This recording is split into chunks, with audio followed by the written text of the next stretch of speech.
How's it going, everyone? Nate with Colorado Custom Leather and Blades here, and I just wanted to show you one of the orders I'm working on right now.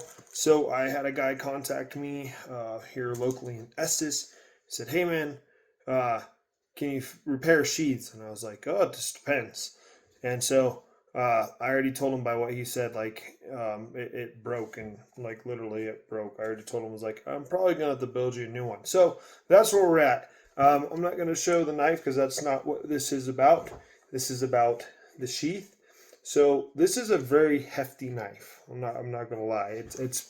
It's pretty big, very thick spined, and a lot of weight for that thin a material. So if you're making sheaths, get a little bit beefier material, especially if you're going to be hauling this around, and you're in an industry like he is where he's constantly getting up and out of his seat and crawling around crawl spaces and working on things on people's houses.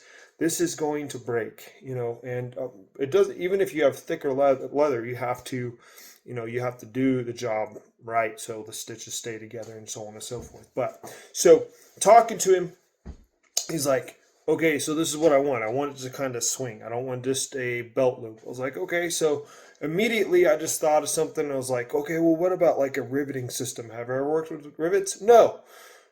First time doing that, but I will say my idea that I have on here works. Okay, so basically I was like, okay, so I'm going to do a backing piece with a rivet, I'm thinking, and then the actual belt loop so it can kind of move. And so far, my little testing piece here, as soon as I can find it, it does have a theory of working. So this is really tight, so I learned I don't need to do it as tight, but I wanted to show you where I'm at with the actual build itself. So we got the actual sheath itself here. I just got the belt loop or the backing part of this where the rivet's going to go through, which I'll show you here. And I just scored out basically the inside of the sheath where the stitching is going to go. That way you don't cut the actual stitches inside your sheath. If you don't know about that, do that. I learned that the hard way after doing sheaths, and then belt loops would pop off. No one ever showed me. I was like, I wonder if I can do that. And yes, that's how you're supposed to do it. But yeah, so I scored that out. Looks nice. And then I got the actual belt loop put together here. It's already cemented and sewn up. And then I actually have the backing part here where the rivet's going to go. So if you can imagine with me, rivet goes on like that, goes on like that, and then the top portion of that rivet goes right there, and then it will have a swinging action. So that is where we're at. So the sheet's kind of cool, and I'll show you when it's all done here. But he wanted a kind of rough look to it, kind of like the sheath. It's kind of funny. I was like, well, I might have to build you a new one. As I said at the beginning of the video, he's like, oh man, I just broke it in though. He's had this thing for years. He's a funny guy. But he wanted me to make it look rough, so I went rough on it, man. I mean, it looks pretty good. Maker mark is kind of camouflaged in there. You can kind of see that Colorado Custom Leather and Blades, my brand. But super excited to see how this turns out. So stay tuned here in the next part, and I'll go ahead and show you. Hey, y'all, real quick. It's not done yet, but I wanted to show you something because this is actually really cool.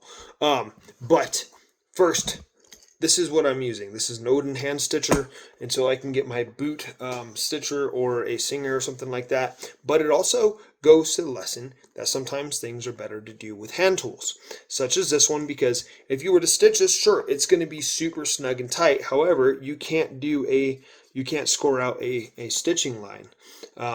You can try your best to, but you'd have to rip all the stitches out and then do a scoring and stuff like that. But for this project, it's being done by hand, and I think that's the right way to do it.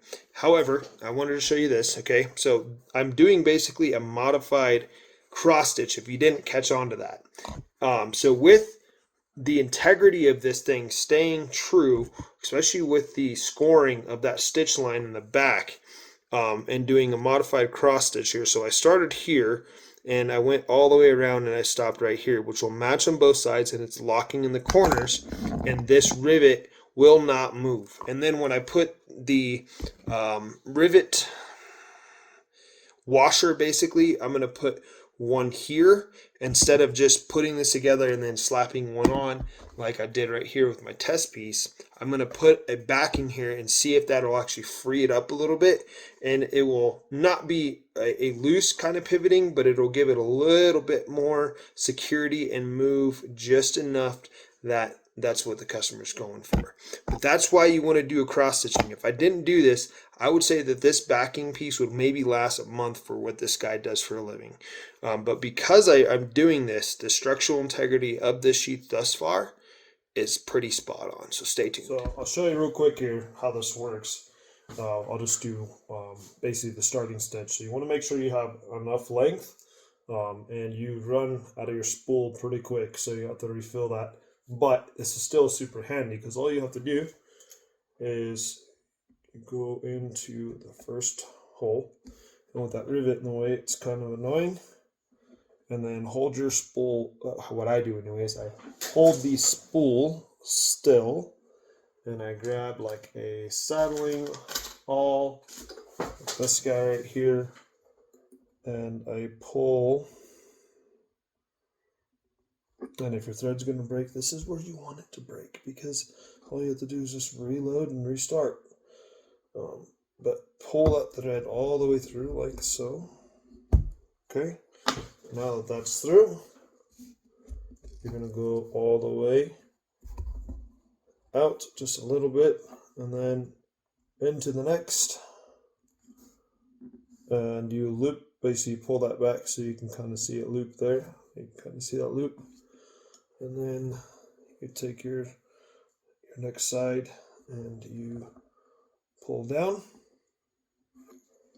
pull back, and you have now a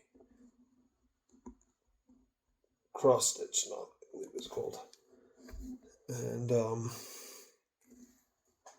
yep, that's what you do, and just repeat. Go through the next one, and then as you kind of make corners and stuff like that, you have to put the thread differently, or else it will get all weird and tangled. But yep, just do that. It beats doing it by hand. I've done it by hand since the beginning, and I'm just moving up in my skills in tools. So that's how you do. I'm trying to think of on the last part of this video, I'll try to remember to say what this actual stitching method is called. If you know, put it in the comments, because I'm drawing a blank right now. I mean, it is a long day, and I'm burning midnight oil getting this order done. All right, stay tuned.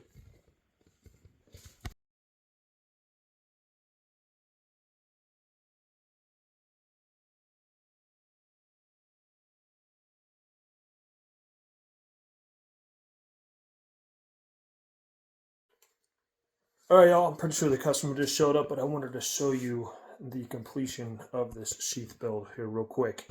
All right, so came out way better than I thought. This actually works really well. The idea of having that extra kind of washer back there for the rivet system is working. This isn't too loose. It pivots pretty well. Stitching is staying, and you know, if this does rip off, I'm just going to get a longer rivet and start with that. But so far, it is turned. It's just stunning. I love it. So with that being said, I'm going to go deliver this to the customer, and be staying tuned for next builds, like my first ever doing a full tang Bowie design that I forged out. That is almost all forged to shape. That's about 94%. The rest is slightly on the grinder, just kind of smooth things up. Heat treated, ready to go. We're going to throw some elk antler scales on this thing, so stay tuned.